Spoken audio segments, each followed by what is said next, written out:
Hi hello intermediate students welcome back to our channel 2024కి సంబంధించిన inter ఫలితాలకి సంబంధించి కొన్ని లేటెస్ట్ అప్డేట్స్ రావడం జరిగింది. ఈ వీడియోలో మనం స్పష్టంగా డిస్కస్ చేసుకుందాం. మీరందరూ వీడియోని చివరి వరకు చూసి కంప్లీట్ ఇన్ఫర్మేషన్ తెలుసుకోండి. అండ్ ఇలాంటి మరెన్నో లేటెస్ట్ అప్డేట్లు మన ఛానల్ ద్వారా వెంటనే మిస్ కావద్దు అనుకుంటే ఇప్పుడే ఛానల్ని ఒక లైక్ చేసి సబ్స్క్రైబ్ చేసుకొని ఫాలో అవుతుండండి. ఇక లేట్ చేయకుండా లేటెస్ట్ అప్డేట్లో కనుక వచ్చేసినట్లయితే గత ఇయర్స్తో పోల్చుకుంటే ఈ 2024లలో ఫలితాలు అనేవి మెరుగ్గా ఉన్నాయని చెప్పేసి సమాచారం అయితే ఉంది. గతంలో కనుక చూసుకుంటే కాస్త పర్సంటేజ్ తక్కువగా ఉన్న ఇప్పుడు ఆ పర్సంటేజ్ కంటే మెరుగైన ఫలితాలను విద్యార్థులు సాధించారనే సమాచారం అయితే ఉందన్నమాట.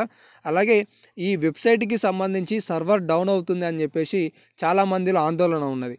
దీనికి సంబంధించి కూడా ఇంటర్ బోర్డు ఇప్పుడే ఒక స్పష్టతను ఇచ్చినట్లుగా తెలుస్తుంది. సర్వర్ డౌన్ కాకుండా 3 సర్వర్లని లాంచ్ చేయాలన్న ఆలోచనతో ఉన్నట్లుగా తెలుస్తుంది. ఫస్ట్ ఇయర్ విద్యార్థులకి ఒక సర్వర్, సెకండ్ ఇయర్ విద్యార్థులకి ఒక సర్వర్ని ప్రవేశపెట్టాలన్న ఆలోచనలో ఉన్నట్లుగా తెలుస్తుంది అనమాట.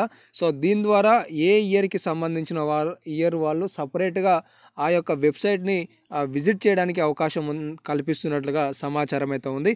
కాబట్టి ఎవరు ఆందోళన చెందాల్సిన అవసరం లేదు. రాబోయే వీడియోలలో మీకు ఫలితాలకి సంబంధించిన కొన్ని వీడియోస్ అందించబోతున్నాను. అవి కూడా మిస్ కాకుంటే మీరు ఫలితాలు అనేవి అందరికంటే ముందే చూసుకోవడానికి అవకాశం అయితే ఉంటుంది. ఈ లేటెస్ట్ అప్డేట్ని మీ ఫ్రెండ్స్కి కూడా షేర్ చేయండి. పాస్ పర్సంటేజ్ అనేది ఈ ఇయర్ కాస్త మెరుగ్గా కనిపించే అవకాశాలు అయితే అవుపిస్తున్నాయి.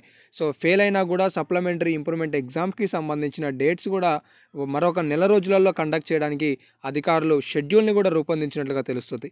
ఇవి లేటెస్ట్ అప్డేట్స్. మరెన్నో అప్డేట్స్ కోసం ఫాలో అవుతుండండి. Have a nice day. All the best for all. జై హింద్.